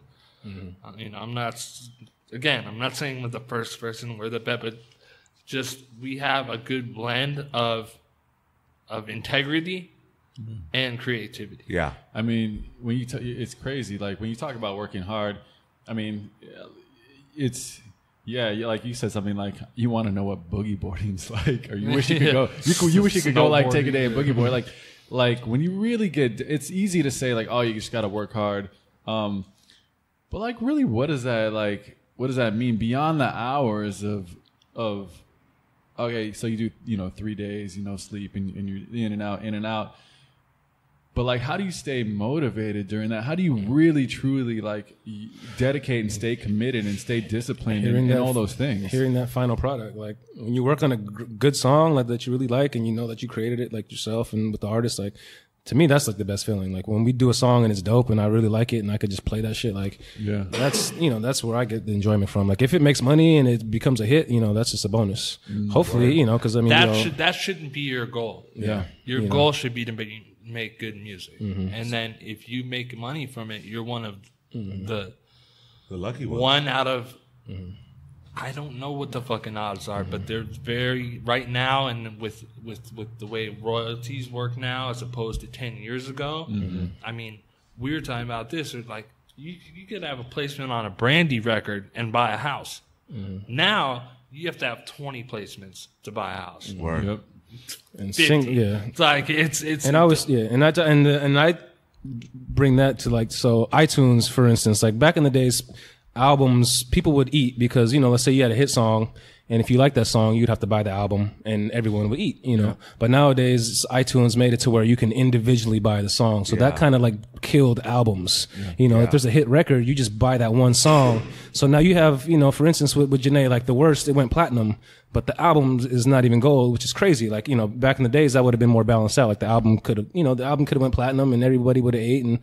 But it's just like, now it's all about individual sales. And is that a necessary checks and balances though? Because I feel like at the same time, like back in the day, like you had albums that were like 3 or 4 hot songs, and the rest were just like exactly. But that's the thing, and that's what we fight against, though. Yeah, I mean, we fight against that, but that was just the benefit, like you said. Like you could have been on an album cut on an album, but the album went 3 times platinum. Yeah, everybody's eating. You know, it's just the money was flowing a lot. Well, back in the day. You know, so I mean, there was a lot of times I'd buy an album and be disappointed. You know, that would suck. But like, you know, but now it's like you just have the opportunity just to buy the song. People you like don't realize how many people need to make money off an album, because for the person that's making $1 million, there's 30, 40, 50 people that are making 10, you know, $20 off of something, like assistants in studios, you know, runners, receptionists, all the cogs that make a machine work. Mm-hmm. People don't think about that. Like, I remember South Park did an episode where they were making fun of, you don't make enough money, I'm Britney Spears. But they completely fucked it up because there's all these people that have to eat, and it creates jobs. Yeah. So ultimately, tons of jobs have been lost. Yep. Tons of labels have fucking folded. Word. You know, nobody's in the black anymore. Like, I think last year, one Def Jam was in the black, and that was it. Damn. And that's crazy.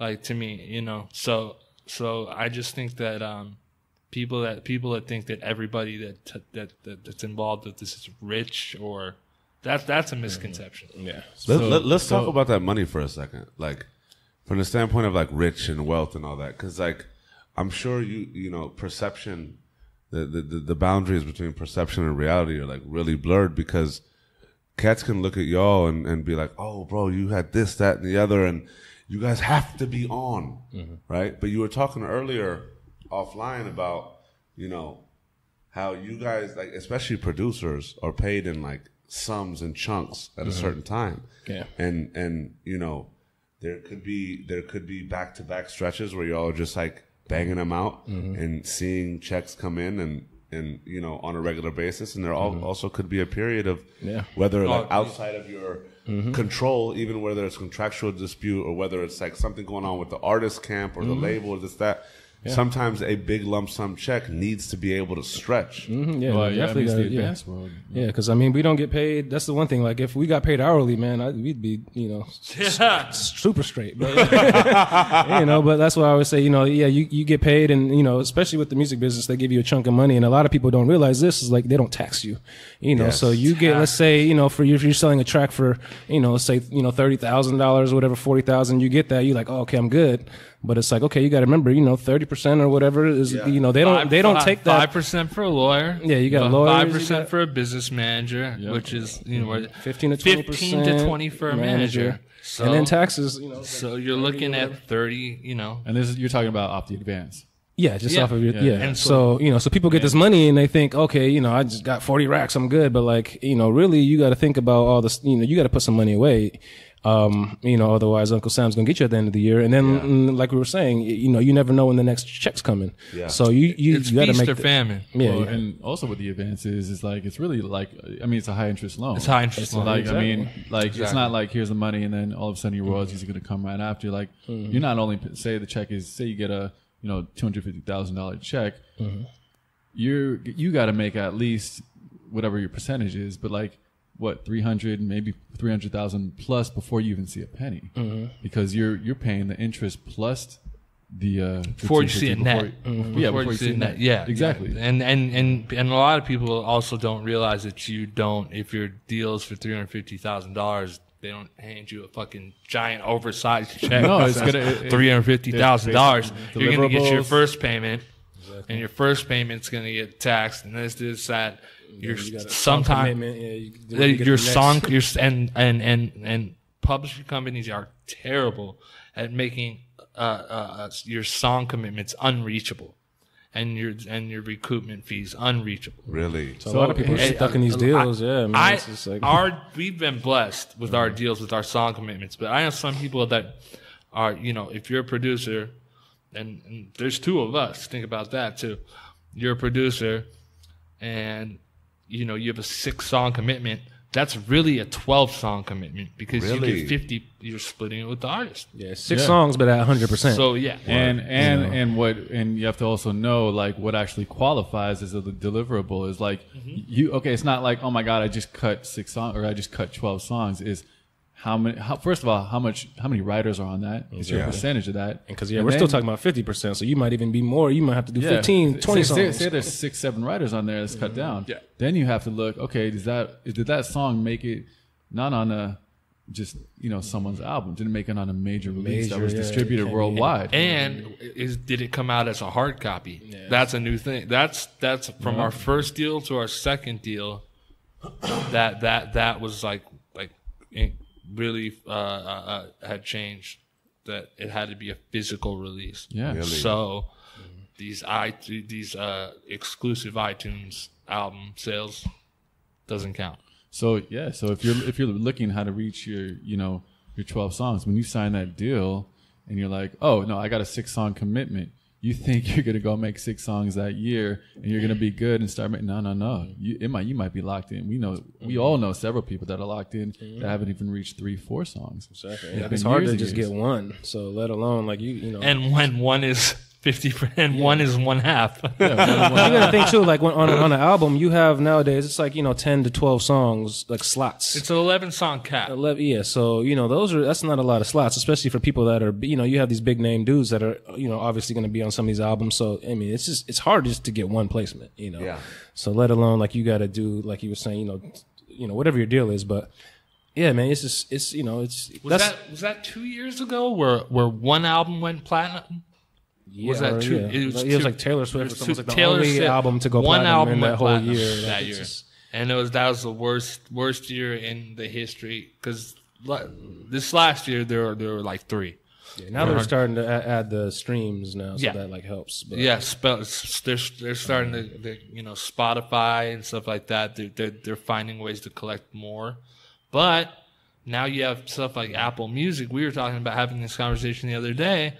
Where how much is it that you pay? It's like $10, right, for per month. Yeah, but you gotta think you have the whole iTunes catalog, so you have all these people splitting percentages of pennies. And, it's like the people at the top, getting the $10, like they're cool, but you have all the artists that are all splitting this $10 per person. Like it's crazy.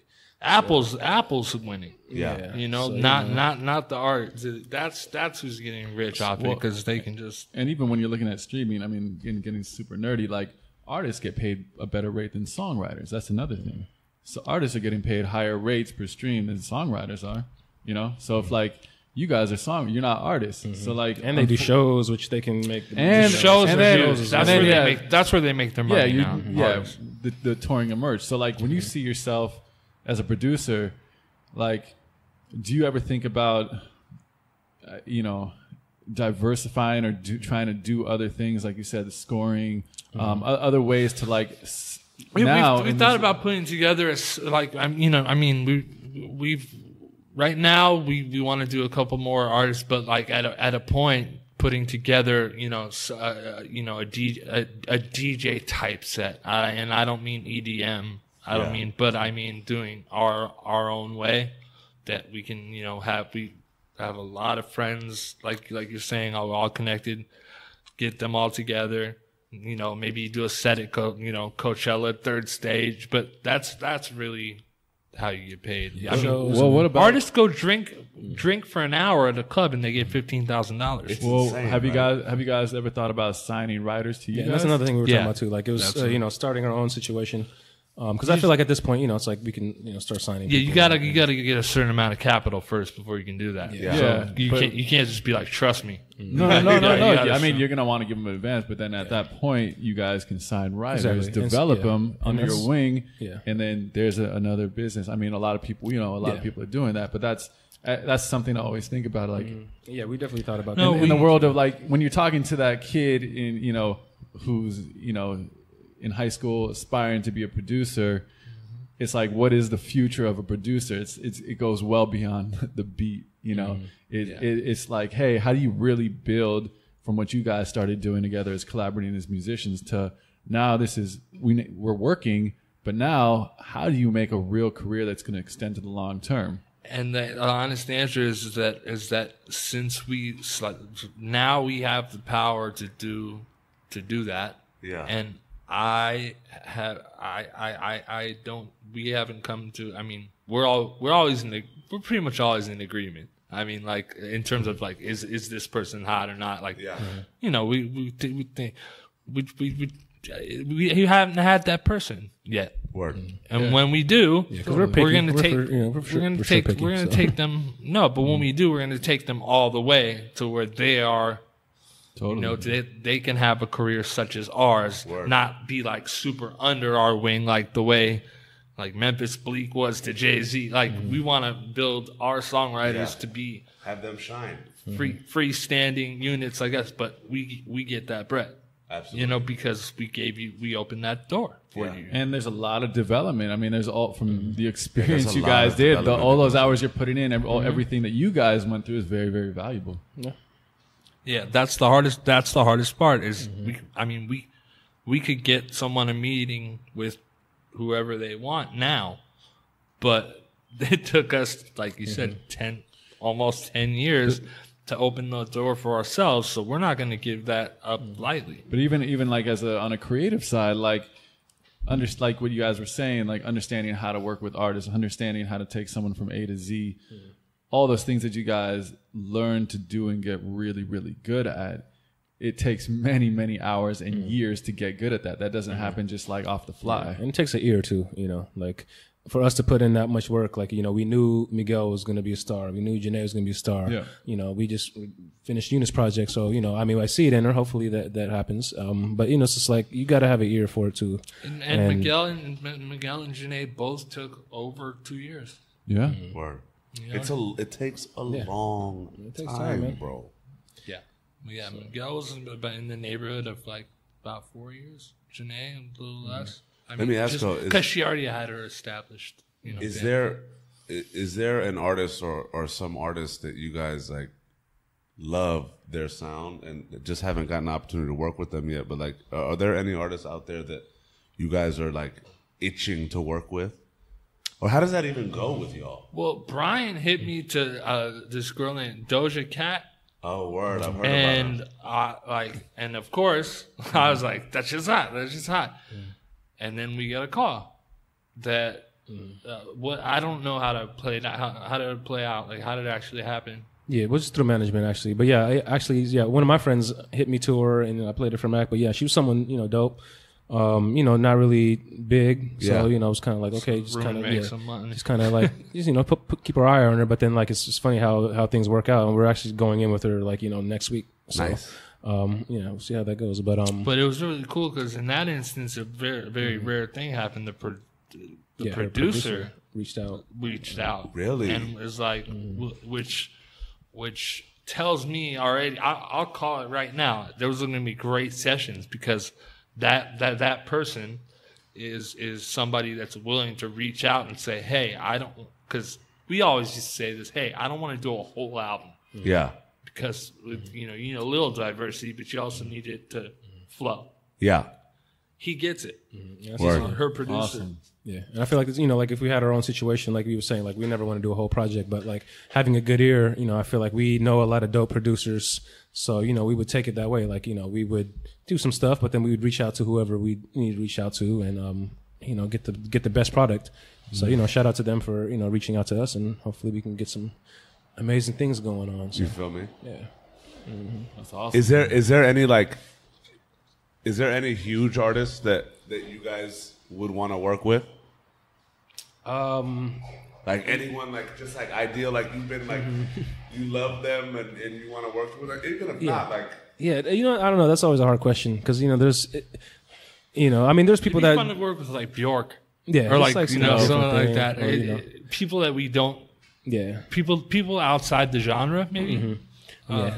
Yeah. I mean, we've had, you know, influences. I don't know. Things change too. It just, I mean, like I said, you know.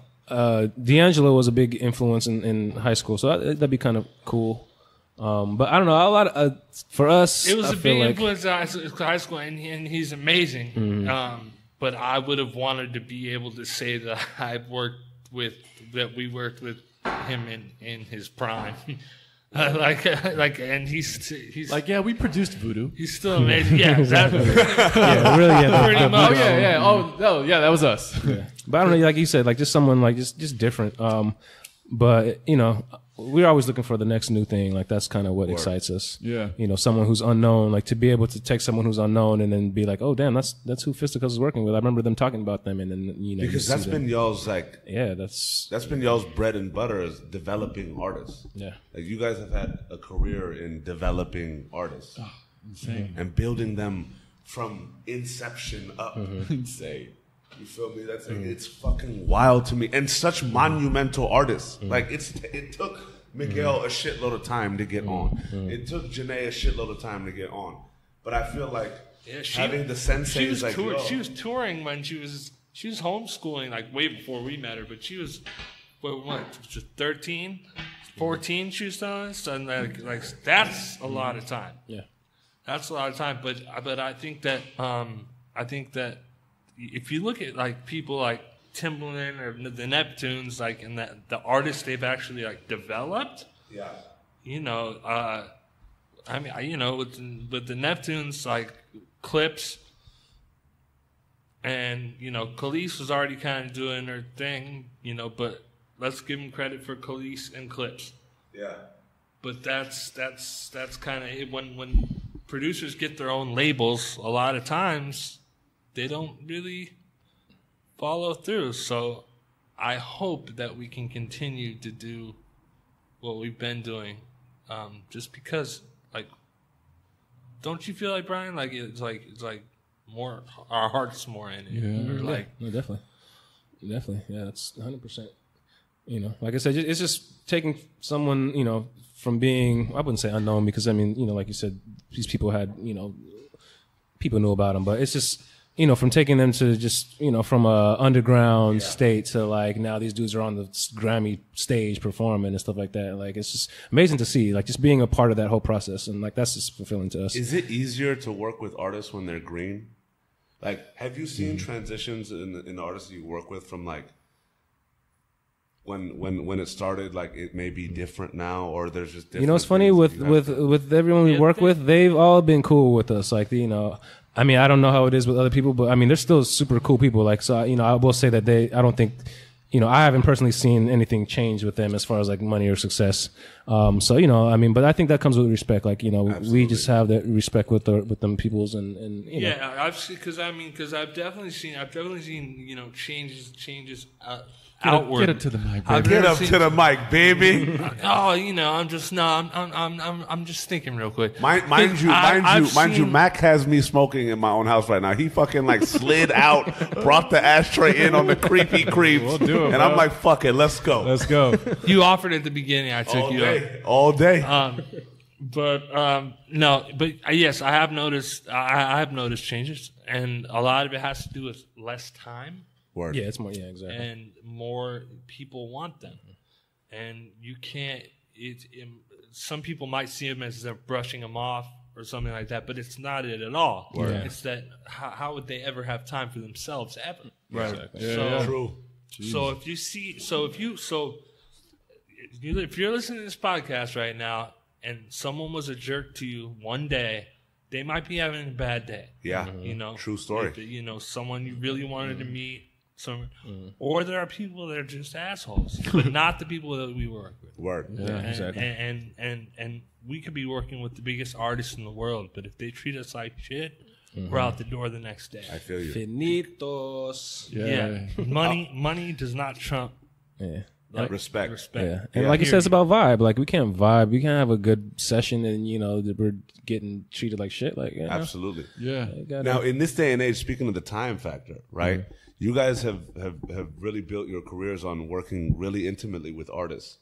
Now, in this day and age where it's like sending sessions and like maybe you guys like create something and create a fucking sonic landscape, do you guys have a preference in working in studio with artists or sending tracks out and just having them come back? Like in studio. Yeah, our best success has been with the artists. Yeah. Like do you sending. make it a point to get them in? If we can, try. yeah. Word. But I mean, some people, like you know, back to what you're saying, like they're busy, you know, and like, so we might have to send some stuff and just to see if they even like it, whatever. But, but I just know with our success rate, it's always been when we're in with the artists and we vibe and we create a couple records and kind of see how it goes. And that's kind of what, if we've started their career, working in the beginning of their careers, the more likely it is that we can send something and they'll receive it. Word. Because, we already have that rapport. Yeah. But when it comes back around to it, we find our artists coming back and getting in the studio with us, and they really feel like it's home. Like, Word. Miguel and Jhené, they really feel like at the end of the day, like home base, not that we do everything. Like Miguel's produced his own shit in our studio in another room, but he feels like home, he feels like it's home. A comfort level. Because he doesn't have to do anything for us. He knows, he knows that he doesn't have to put on a show. He knows that he doesn't have to. He can be how he is. She can be how she is, and they're both luckily great. Yeah. They're incredible people, man. Dave and Truly. I what's wild? You guys can both attest. You know what's really wild? Story about Miguel is I was going. Oren had me go get blunt wraps, right? Mm-hmm. I didn't realize that my car had been running on fumes. Okay, so I'm pulling out of 4711, and I'm fucking driving, and my car stops, runs out of gas. And this fucking sketchy ass van, this dude comes out. I'm over there like, fuck, what do I do? Like, where do I go? This sketchy ass dude, a van pulls up, and like, if it was anybody else, I would have been like, nah, I'm good. But he's like, hey, bro, you need gas? And I was like, as a matter of fact, I do. And he's like, all right, I'm gonna go get you some gas. And I'm like, oh, okay, that's cool. He dips off. 2 minutes later, Miguel pulls up. Okay, he's like, yo, Primo, what's going on? I was like, bro, I ran out of gas over here. He's like, bro, do you need me to take you to the gas station and all that? And I'm like, you know what? I'll see you at the studio, because there was this one dude that just came across and told me that he'd get me gas. And sure enough, 5 minutes later, that dude pulled up, gave me gas. It was all love. But it's crazy because Miguel has always been the same dude, man. Yes. He truly has a genuine soul. And he's so grounded, bro. Like even today with all this success, like I feel like it's really hard for artists and producers and just like entertainers in general to deal with the limelight and the pressures that come with that. I feel like not enough people take that into consideration. Yeah, no, it's the whole magnitude. To be a star, man, is a whole other beast. Like, and how many yes men come at you? You know what I'm saying? And how many cats are like telling you what they think you want to hear? Yeah. Like there's a level of like character that you need to have, and especially for y'all. I think one thing y'all have been touching on a lot is like your ability to judge character, right? And you have to be able to know, like you guys have a set standard for what you want in your creative relationships, and I feel like just knowing that allows you guys to continue to build the environment that you guys have been building. Yeah, I mean, yin and yang gets thrown around a lot, but it's like, you gotta have that balance. You have to have the balance between us, between the artist and us, and if the balance isn't there, then it's gonna reflect directly in the music. Yeah. It's just if I drop the ball, Brian picks it up. If he fucking misses the shot, I grab the rebound, pass, whatever. It reminds me a lot like a 1 and 2 guard, like a PG. It's like that type of thing where But going back to the fame thing, the first time or second time, there's only a few times for like us.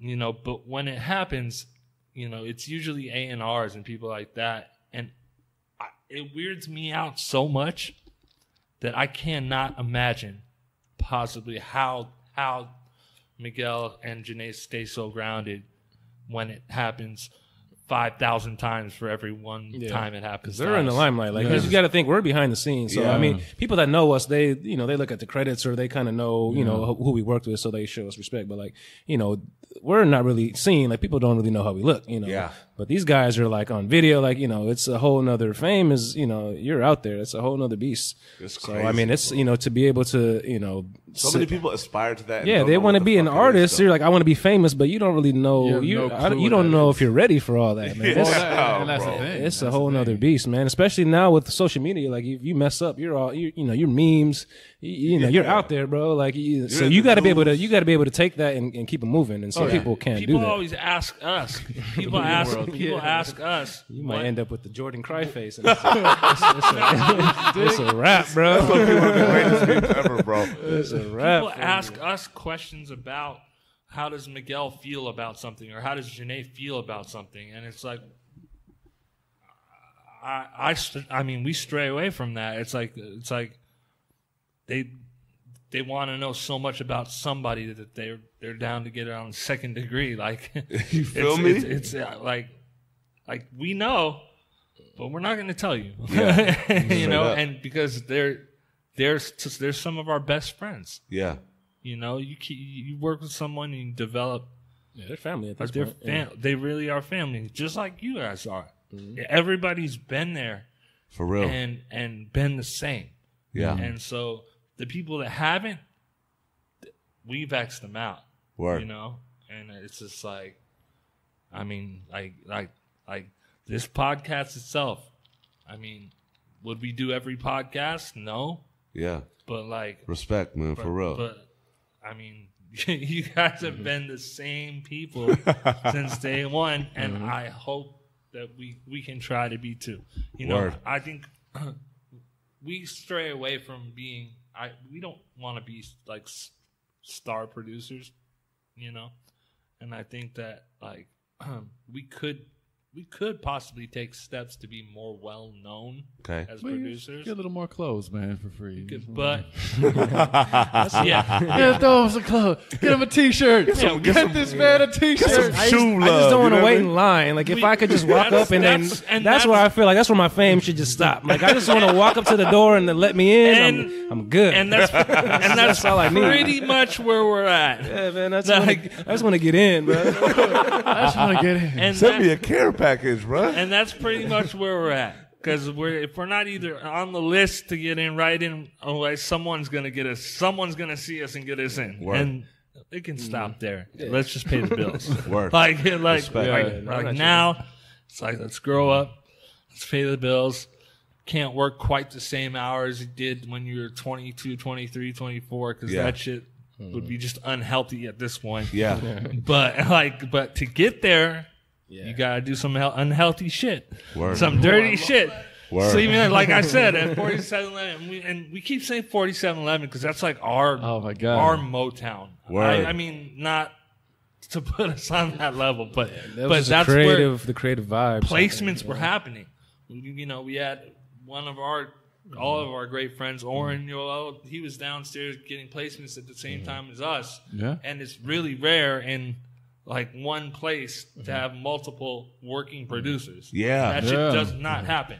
And I will say, going back to what you were saying, as far as like mentors and stuff, like we never really had somebody kind of like put us on, but I will say that it was good to actually show all of our friends, like, you know, for instance, with Miguel, like when he first took off, like everyone kind of knew, like everyone in the building knew who Miguel was because he would come up and work with us.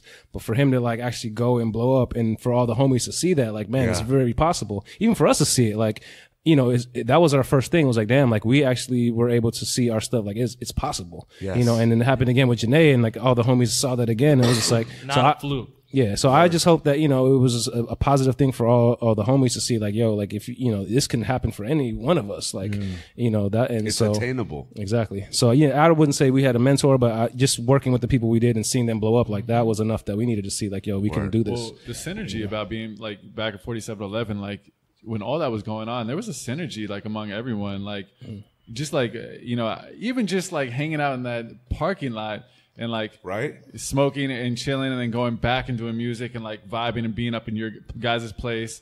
Man, I remember we played this game, dude. where Uno?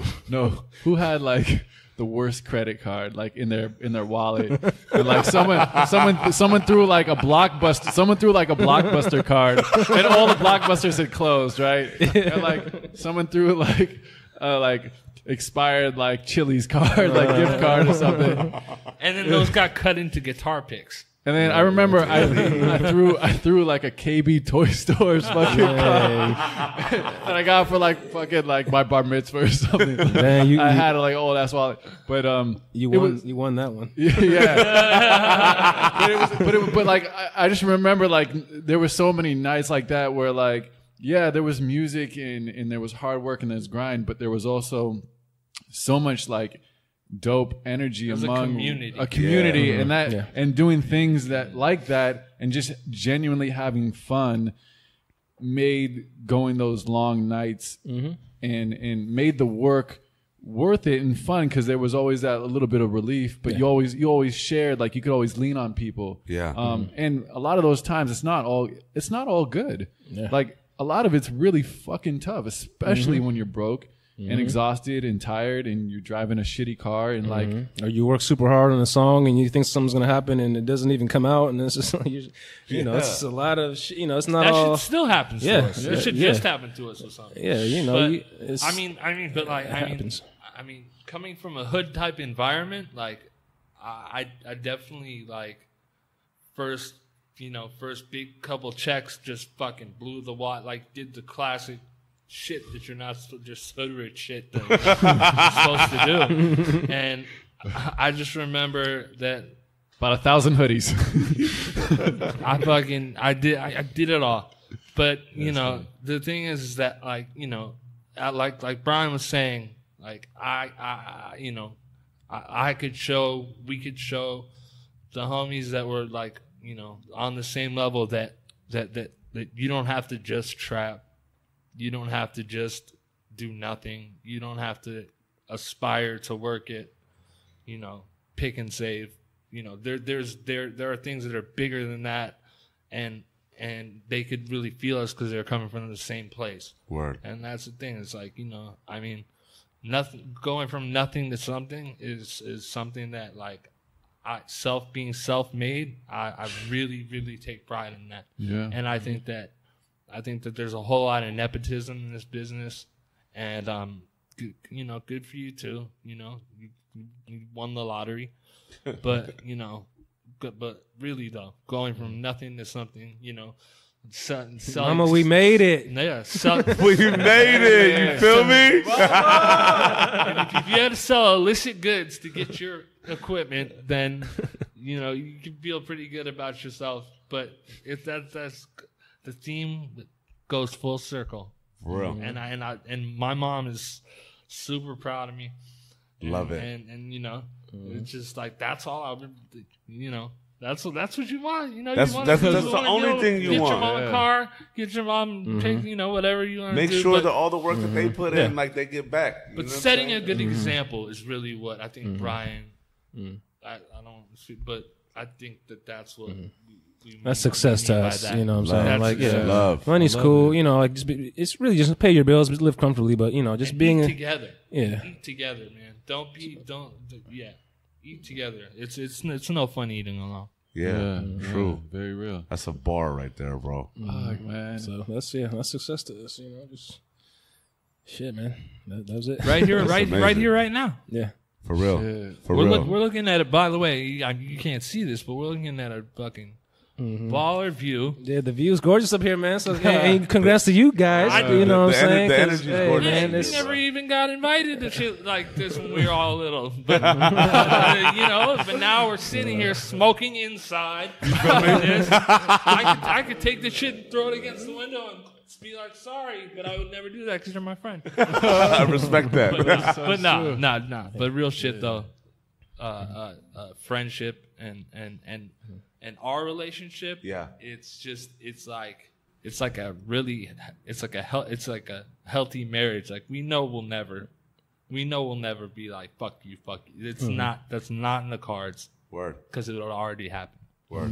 Yeah. It's been long enough, and we've been through enough shit. Yeah. For real. Yeah. So at the end of the day, we're always there for each other, and that's the cool thing about having a partnership in production. Absolutely, really dope. Because bounce off each other and stuff like that. It's insane because me and Joe were talking about that today. Like I was like, bro, like I don't think I could ever do a podcast without you. Yeah. And he was like, bro, you know what I'm saying? Like it's just there's like there's so many things. There's like the teamwork, the picking the ball up like you said when someone drops it. Also like just having that accountability. Like we talk about like, hey man, we're gonna meet up tonight, and then like when you're exhausted and you're like, all right, I'm coming over. You're like, it's just not your day. It's just like, let's go. But like you always have that other person that's just like bounce ideas off of. Yeah, he's hit me and like, bro, like we get together and just like rap and chop and like he has such a skill set and like you guys do make a great combination, by the way. Appreciate and that's the thing is that there's facts coming from both sides. There's humor coming from both sides. Yeah. I think the podcast will be a success. Thanks, appreciate you, bro. And I'm really happy that you guys invited us from the beginning. Yeah, I mean, we're super fucking stoked that y'all on this, man. It's so dope to be able to just like, even in this moment, like take yourself outside of yourself and just like smile on how far we've come. Yeah, you know what I'm saying? Check us in like a year, dude. I have short hair, bro. Like I came far. I came far, man. Joey Roush used to have long hair, fucking golden locks, bro. They were angelic. They really were. But this is. There's but now you're a grown man. There's a kid with cancer out there that's rocking my hair. That's what I did that too. Yeah, I did that twice. Yeah, I wish I had hair to be able to do that, but that's another story. It's all good. Yeah, but yeah, it is. And everybody should do that. Yeah, I feel you. Well, man, no, thank you guys for coming on the show. Like, you were literally one of the first people we thought of because it's family. Because Absolutely. When I think about, my journey, Anusha's journey, you guys are a big part of that. Absolutely. And that's just what it was. Like, there's an extended, like, tree of, like, these are the immediate people that have all been there and shared that. And, like, it was a no-brainer. Like, yeah, man. And I love that, and I can't appreciate you guys more. Absolutely. Thank you guys for having us, for sure, man. For real, man. This is crazy. This is the start of something fucking gorgeous, man. Like, and what you guys have done for the culture is fucking brilliant. What you guys have been able 100%. To do together, and the fact that you guys have such a great relationship with one another, and have gone through the trials and the tribulations together, and remained exactly the same. You know what I'm saying? Just in terms of like. Good people propagate, bro. Like your guys' good nature has always stayed tried and true, and it's really a blessing, man. Like, and I know that you guys are going to continue to grow and progress and carve new lanes and really keep impacting this culture. And like I can't wait to see, not only what's next, but like relish what's now, but also look forward to what's next. You know what I'm saying? And the happiness is so like it's I could cry right now. That's something bro. I wanted to say too. Is like when I see the success that you guys have had, like it literally just makes me so fucking happy. Like to be like, yo, those are my boys. Like. Look at this. This is happening. This is like this happened. This is like this existed. This is dope. And it's just like fuck, man. I think proud's probably the best. Like, it's not like oh, I'm a proud father. I'm very proud right now. I'm like proud to like know you dudes and see that and be a part of it. It's just a really cool, a very lucky thing. You know? Yeah. And I think if one kid draws one thing from all this nonsense and knowledge together, then we have impacted. We've done something here tonight. Absolutely, 100%. Absolutely. Well, this has fucking been great. Yo, where can if cats wanted to check for y'all, where can they check y'all out at? Socials, like website. Where can cats reach you at? I know you guys stay under the covers, but what's your credit card number, guys? Yeah, Social Security, all that. No, 4179. A lot of people have that. You know what I'm saying? No, but so where can cats find you at? We have a Twitter and stuff. Fisticuffs Music. I don't know. We don't push. We don't self promote too much. But if you we do. We have a YouTube page where we have all our, basically like the songs that we produce, and we kind of keep that. We try to have a SoundCloud, but they keep taking our damn music down because everything is like on an album. So I kind of stopped trying to do the damn SoundCloud. But but yeah, YouTube. Like I Best mean, way is probably the YouTube. yeah, I mean, YouTube And and what's the YouTube page? YouTube.com with the / with Fisticuffs Music and the number 1 because for some reason Fisticuffs Music was taken already. Fucking Really? bastards. So we had to put Fisticuffs Music and then the number 1. And also just listen. You'll hear us. Yeah. You'll know it's us. Yeah. That's what we're proud of. Dope. Well, you guys can check this out too on mamawemade.com. Let's get it. Stream. Go to iTunes. Check it out. And thank you guys so much For again. real, it's a blessing, man. Yeah, thanks for having us and congratulations. Appreciate y'all, man. Appreciate y'all. And for all you listening, go call your mama. And tell her Tell her you made it. Tell her you made it. Tell her you love her, man. Tell Tell her you love her. Yo, shout out to AJ Roland with his monthly call your mama, tell her you love her. Tell her you love her, man. You got to do it. Love it. All right, we out. We out, baby. Holla. We made it.